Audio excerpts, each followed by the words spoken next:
So guys साल चल रहा है 2015 एंड क्या आप गेस कर सकते हो कि इस टाइम पे इंडिया की सबसे बड़ी ई कॉमर्स कंपनी कौन सी थी? चलो 5 सेकंड देता हूं, गेस कर लो एंड एक हिंट भी देता हूं कि ये अमेज़न तो नहीं थी। तो जिनका भी आंसर है फ्लिपकार्ट वो गलत है, क्योंकि असली आंसर है यहाँ पे स्नैपडील। हल्के में ले रहे थे क्या? यस, स्नैपडील इंडिया की सबसे बड़ी ई कॉमर्स कंपनी थी in terms of number of merchants in 2015। Around 2 lakh sellers इनके प्लेटफॉर्म पे थे, जो कि सबसे ज्यादा थे when compare to any other market place operating in India. लेकिन कंपनी के साथ काफी अनफॉर्चुनेट खेल हो गए एंड इस वजह से स्नैपडील को काफी कुछ झेलना पड़ा। तो शुरू से शुरू करते हैं एंड मैं इस वीडियो के अंदर आपको बताऊंगा कि कैसे स्नैपडील इतनी सारी अपनी अनफॉर्चुनेट चीजों को लेते हुए उनको झेल के रिवाइव करके वापस से कमबैक कर रही है इंडिया के अंदर, एंड ये कैसे एक गेम चेंजिंग सीन हो सकता है। स्टार्ट करते हैं स्नैपडील के सबसे सुनहरे यानी गोल्डन पीरियड से, जो कि थे इनके बेस्ट ईयर्स। बात है करीब 20 साल पहले की, जब कुणाल भेल ने अपनी पढ़ाई यूएसए से खत्म की, थोड़ा माइक्रोसॉफ्ट में काम करके कुछ और बड़ा करना चाहते थे, लेकिन उनके वीजा में कुछ लफड़ा फंस जाता है जिस वजह से उनको वापस इंडिया आना पड़ा। At this exact same time इनके फ्रेंड रोहित बंसल ने आईआईटी दिल्ली से कंप्यूटर इंजीनियरिंग कंप्लीट कर ली थी। अब रोहित का सपना था कि वो अमेरिका जाए, लेकिन कुणाल ने कहा भाई मैं वहीं से तो वापस आया हूं, क्यों ना जो हम वहां पे बड़ा करने वाले थे वही चीज हम इंडिया के अंदर एग्जीक्यूट करें। दोनों इस बात पे एग्री करते हैं एंड सबसे पहला वेंचर इन्होंने स्टार्ट किया मनी सेवर नाम से 2007 में, जिसके अंदर ये कुछ पैसे सेव करने के वाउचर्स बेचा करते थे। लेकिन यहाँ पे कोई बहुत ज्यादा डिमांड नहीं आ रही थी, तो इन्होंने सोचा कि फिजिकल से इसको ऑनलाइन शिफ्ट किया जाए। लेकिन ऑनलाइन आने पर भी इनको कोई बहुत ज्यादा खास रिस्पॉन्स नहीं मिला एंड तब इनकी निगाह जाती है चाइना के जैक मा, जो कि अलीबाबा वाले हैं, उनके ऑपरेशंस पे कि कैसे चाइना के अंदर ये पूरा अलीबाबा ऑपरेट कर रहे हैं एंड कैसे वहां पे बड़े स्केल के ऊपर काम किया जा रहा है। तब इनको ये समझ में आ जाता है कि यार ये ऑनलाइन वाला जो सीन है ना, यही मेन गेम है जो इनको क्रैक करना है। एंड उस समय अगर आप देखो 2007 में, तो यहां इंडिया में चल रही थी सिर्फ एक फ्लिपकार्ट। यहां से इन्होंने अपना सेटअप बनाना शुरू किया, फिर इनको इंडो यूएस वेंचर से $2 मिलियन की फंडिंग भी मिल जाती है काम बढ़ाने के लिए। करते करते आ जाता है साल 2010 एंड यहां पे एक नई वेबसाइट जन्म लेती है इंडिया के अंदर, जिसका नाम रखा गया स्नैपडील। बस फिर क्या था, काम को आगे बढ़ाते बढ़ाते 2010 में इन्होंने बैंगलोर की ऑलरेडी एक कूपन्स बेचने वाली कंपनी ग्रैबऑन को एक्वायर कर लिया एंड यहां से इनकी कहानी धीरे धीरे चल पड़ी। उसके बाद गेस व्हाट, 2011 के अंदर इनको फिर से एक $10 मिलियन की फ्रेश फंडिंग मिल जाती है एंड इंटरेस्टिंगली इसी साल यूपी के गांव ने अपना नाम बदल के snapdeal.com नगर रख लिया। आप शायद ऐसा सोच रहे होंगे कि गांव ने अपना नाम बदल दिया, ऐसा क्या उपकार कर दिया उस गांव के ऊपर? तो यहाँ पे सीन ये था कि उस गांव में स्नैपडील ने बहुत सारी फैसिलिटीज प्रोवाइड करी थी अपनी तरफ से, जिसमें कुछ इंक्लूजन अगर बताऊं तो पानी, हॉस्पिटल एंड स्कूल्स भी इंक्लूडेड थे। अब साल आ जाता है 2011 का दिसंबर एंड यहाँ पे कंपनी क्या करती है कि डील्स वाले बिजनेस को क्लोज करके यहाँ पे स्टार्ट कर देती है अपनी एक ऑनलाइन मार्केट प्लेस। अब क्या होता है कि 2012 में ना स्नैपडील ने एक ऑनलाइन स्पोर्ट्स इक्विपमेंट बेचने वाली कंपनी ई स्पोर्ट्स बाय को बाय कर लिया और इसके बाद ईबे से इनको फिर से $134 मिलियन की फंडिंग मिलती है और स्नैपडील ने फ्लिपकार्ट से भी ज्यादा कंपनीज को एक्वायर कर लिया।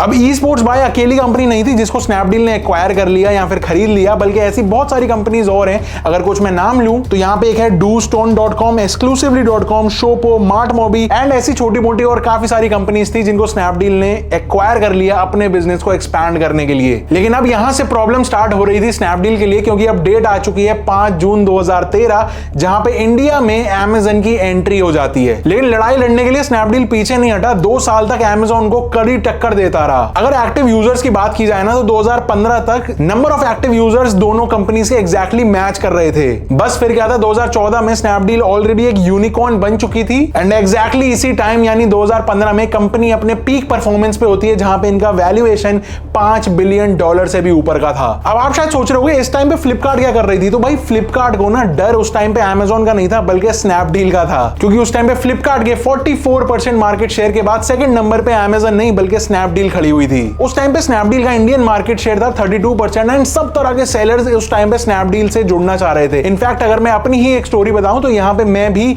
इस कंटेंट क्रिएशन के बिजनेस से पहले अपने फैमिली बिजनेस में था, जहां पे हम एथनिक वेयर या साड़ीज इन पर्टिकुलर बेचा करते थे एंड वहां पे मैंने सारे ही पोर्टल्स इंक्लूडिंग स्नैपडील पे बहुत सामान बेचा है। इनका यूएसपी उस टाइम पे इन पर्टिकुलर जो सबसे अट्रैक्टिव था सेलर्स के लिए वो ये था कि जहां पे बाकी कंपनीज 21 दिन के अंदर पैसा देती थी, मतलब 21 दिन में डबल करके नहीं, 21 दिन में सेलर्स की पेमेंट उनको मिलती थी, वहीं पे स्नैपडील सेलर्स को 7 दिन में पेमेंट कर देता था। तो एज अ सेलर मुझे भी यही लगा कि मेरी कैपिटल घूम घूम के इतनी जल्दी मेरे पास वापस आ रही है, जिससे मुझे बिजनेस के एक्सपेंशन में बहुत ज्यादा हेल्प मिलेगी when compare to any other market place. इसके बाद आता है 2016 एंड जैसा कि 2016 काफी ज्यादा फेमस है इंडिया की नोटबंदी के लिए, वहां पे स्नैपडील के लिए भी एक काफी इंपॉर्टेंट ईयर था, क्योंकि यहां से इनके चैलेंजेस और ज्यादा बढ़ने स्टार्ट हो गए थे। देखो 2015 में ना कंपनी ने आमिर खान को एज अ ब्रांड एम्बेसडर यहां पे लिया था एंड सब कुछ ठीक ठाक ही चल रहा था, लेकिन आमिर खान ने कुछ ऐसी कंट्रोवर्शियल स्टेटमेंट दे दी जहां पे अच्छा खासा बैकलैश एक्टर को मिला एंड इसकी वजह से स्नैपडील भी यहां पे फंस गया। इसके अलावा आपको याद होगा 2017 में स्नैपचैट के सीईओ ने कुछ ऐसे कंट्रोवर्शियल स्टेटमेंट दे दी इंडिया के यूजर्स के अगेंस्ट में,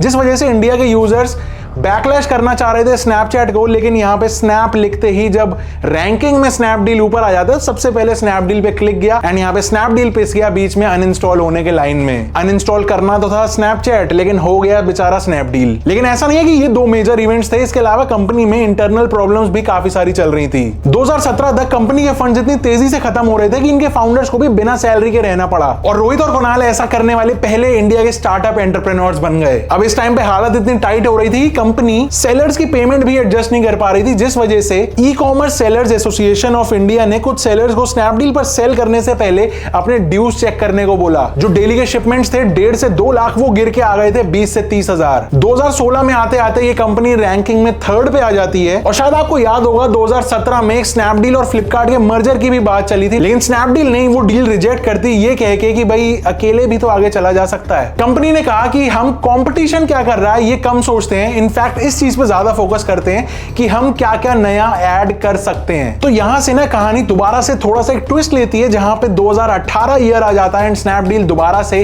भागने की तैयारी कर लेती है। मार्केट से भागने की नहीं भाई, रेस ट्रैक पे भागने की। सो 2018 से ना कंपनी ने अपने मैनेजमेंट को काफी ज्यादा मजबूत किया और अपने मार्केट शेयर के लिए कंपीट करने के बजाय इन्होंने फोकस किया कि अपनी प्रॉफिटेबिलिटी कैसे बढ़ाई जा सकती है। तो अब स्नैपडील ने फिर से इन्वेस्टर से पैसा उठाया एंड काम करना स्टार्ट कर दिया। लेकिन एक यहां पे छोटी सी प्रॉब्लम आई कि स्नैपडील ने जितने फंड्स उठाए थे ना, ये इनकी वैल्यूएशन से कुछ ज्यादा ही निकल गए थे। तो जिन्होंने इन्वेस्ट किया वो थे प्रेफरेंशियल शेयर्स, मतलब कि अगर कुछ नेगेटिव साइड जाती है तो सबसे पहला जो पैसा वापस मिलेगा वो इन प्रेफरेंशियल शेयर्स को मिलेगा, ना ही कंपनी अपनी सैलरीज बांट सकती है, और फाउंडर्स को तो बाद के लिए ही रखो। तो अब फाउंडर्स ने 2 बोर्ड मेंबर्स की सीट संभाल ली एंड यहां पे कंपनी एक नई राह के लिए निकल जाती है with Snapdeal 2.0। Interestingly financial year 2023 में स्नैपडील ने अपने लॉसेस को कम करके ले आए 388 करोड़, जो कि पिछले साल से 45% कम था। सो ओवरऑल अगर आप देखोगे ना तो स्नैपडील ने 14 साल के अंदर 100 मिलियन शॉपर्स को सर्व किया। प्ले स्टोर पे अगर आप खोल के देखोगे तो 20 करोड़ से ज्यादा इनके डाउनलोड्स हैं, और आज भी कंपनी को एक बजट फ्रेंडली प्रोडक्ट्स के लिए जाना जाता है। अब कंपनी के फाउंडर्स बताते हैं कि कंपनी लगातार यूजर की प्रेफरेंसेस को पकड़ने में लगी रहती है कि कहां पे यूजर के लिए ईज ऑफ बाइंग हो जाए, प्रोडक्ट बेस्ट क्वालिटी का उसके पास मिल जाए, बेस्ट प्राइसिंग के ऊपर मिल जाए, एंड जो डिलीवरी का सिस्टम है वो सीमलेस हो जाए। टेक्नोलॉजी को नेक्स्ट लेवल पे यूज कर रहे हैं, वेबसाइट पहले से काफी ज्यादा फास्ट हो चुकी है एंड आने वाले टाइम में आपको AI chatbots and personalisation features भी मिलने वाले हैं स्नैपडील पर। अगर स्पेसिफिक कैटेगरीज देखोगे ना तो शायद आप नोटिस करोगे कि फैशन एंड फुटवेयर के अंदर स्नैपडील सबसे ज्यादा किल करता है। इस बात का अंदाजा इसी से लगा लो कि आपने आज नहीं तो पहले कभी भी फैशन रिलेटेड एसेसरी जरूर ऑर्डर करी होगी स्नैपडील पे। अगर करी थी तो नीचे कमेंट करके जरूर बताना। अब होता यह है कि मेट्रो सिटीज में रहने वाले लोगों की प्रेफरेंस ज्यादातर ये देखी जाती है कि भाई ब्रांडेड सारा कुछ क्लोथिंग एंड एसेसराइजेशन चाहिए रहता है उनको, लेकिन it's not the same case with Tier 2 and Tier 3 cities. Tier 2 and Tier 3 cities के कस्टमर्स की रिक्वायरमेंट थोड़ी अलग होती है जब इसको लार्ज स्केल पे स्टडी किया जाता है, एंड स्नैपडील उस पर भी ध्यान लगाती है। ऑब्वियसली यहाँ पे डिस्काउंटिंग का भी एक नेक्स्ट लेवल गेम है, जैसे कि फर्स्ट टाइम यूजर को हमेशा यहाँ पे 10% डिस्काउंट मिलता है एंड सेकंड परचेज का भी डिस्काउंट मिलता है with some terms and conditions. Even other platforms को आप आज की डेट में देखोगे तो कुछ convenience fee, handling fee, return fee, ये फीस वो फीस करके प्रोडक्ट का प्राइस कुछ होता है, लेकिन कार्ट वैल्यू पे जब पेमेंट करने के टाइम पे आते हैं पेमेंट पेज पे प्राइस कुछ और हो जाता है। तो यहाँ पे सब चीज ट्रांसपेरेंट रहती है एंड कोई भी हिडन या फिर कन्वीनियंस फीस नाम के ऊपर एक्स्ट्रा चार्जेस नहीं लिए जाते। ऑब्वियसली डिलीवरी फ्री तो रहती है, लेकिन अगर ये सुपर फास्ट हो जाए ना तो वो सोने पे सुहागा हो जाएगा। अब मेरे हिसाब से शायद स्नैपडील स्नैपडील को अपनी रिटर्न पॉलिसी के ऊपर काम करना चाहिए। ये एक यूएसपी बना के ला सकते हैं मार्केट के अंदर, एक ऐसी रिटर्न पॉलिसी जो बाकी सारी मार्केट प्लेसेस को बीट कर रही हो, जो बेनिफिशियल हो सेलर के लिए भी एंड कंज्यूमर के लिए भी। क्योंकि मैं कंज्यूमर साइड पे भी रह चुका हूं एंड सेलर साइड पे भी रह चुका हूं, तो मुझे पता है कि सेलर के पेन पॉइंट्स क्या होते हैं एंड कस्टमर के बेनिफिट्स कहां पे होते हैं रिटर्न पॉलिसीज के अंदर। तो अगर स्नैपडील इसको अच्छे से क्रैक कर लेना, एक बढ़िया बैलेंस बना के रख दे, तो ये एक बहुत क्रेजी यूएसपी हो सकता है एंड एक शार्प इंक्लाइन इन मार्केट शेयर यहां पे देखने को मिल सकता है। तो कहने की बात कुल मिला के ये है कि स्नैपडील अगर अपने छोटे मोटे चैलेंजेस से डील कर ले तो उसमें अभी भी पोटेंशियल है कि 2015 की तरह ये वापस से फ्लिपकार्ट एंड अमेजन के साथ में यानी बराबर में आगे खड़ी हो जाए इंडियन मार्केट को अगर देखा जाए तो। एक बढ़िया एग्जांपल देता हूं, हमारा टेलीकॉम सेक्टर देखा है आपने, एयरटेल, जियो, वी, सिर्फ ये 3 कंपनीज हैं एंड चौथी बीएसएनएल, वो गवर्नमेंट कंपनी है। अब ये सिर्फ 3 कंपनीज मिलके पूरा इंडियन मार्केट को चला रही हैं एंड सेम केस है ई कॉमर्स के अंदर, जहां पे अमेजन, फ्लिपकार्ट खड़े हुए हैं एंड इसके अलावा हमारे पास कोई बहुत ज्यादा डिपेंडेबल प्लेटफॉर्म उतना ज्यादा नहीं दिखता है। यहां पे स्नैपडील अपनी अगर एक बहुत ही क्रेजी पोजीशन बना लेना तो ये कंज्यूमर के लिए हमेशा विन विन सिचुएशन रहेगी। कहने का मतलब है हमको किसी भी सेक्टर के अंदर 1, 2 या 3 कंपनीज को मोनोपोलाइज करने का चांस ही नहीं देना चाहिए। एंड ई कॉमर्स में तो अमेजन भी बाहर की है। सोचो, मतलब हमें अपनी कंट्री के सेलर से इनकी यहीं की चीजें एक अमेरिकन कंपनी के थ्रू मंगानी पड़ती है, जिसका पैसा सारा बाहर जाता है। So moral of the story, उतार चढ़ाव सबके साथ आते रहते हैं, लेकिन जो उसको लड़ के नए नए प्रोपोजिशंस निकाल के वापस से खड़ा हो जाता है तो उसके लिए कुछ भी इंपॉसिबल नहीं है। एंड एग्जैक्टली स्नैपडील इसी तरीके से वापस से रिवाइव कर रहा है एंड हमें सपोर्ट भी करना चाहिए, ऐसा मुझे लगता है। आपका क्या ओपिनियन है इसके ऊपर नीचे आप कमेंट करके बता सकते हो। एंड ये वाली वीडियो पसंद आई हो तो वीडियो को लाइक कर देना, शेयर कर देना अपने दोस्तों के साथ। And I will see you in the next one. Till then stay safe, stay sarcastic, see ya and good bye.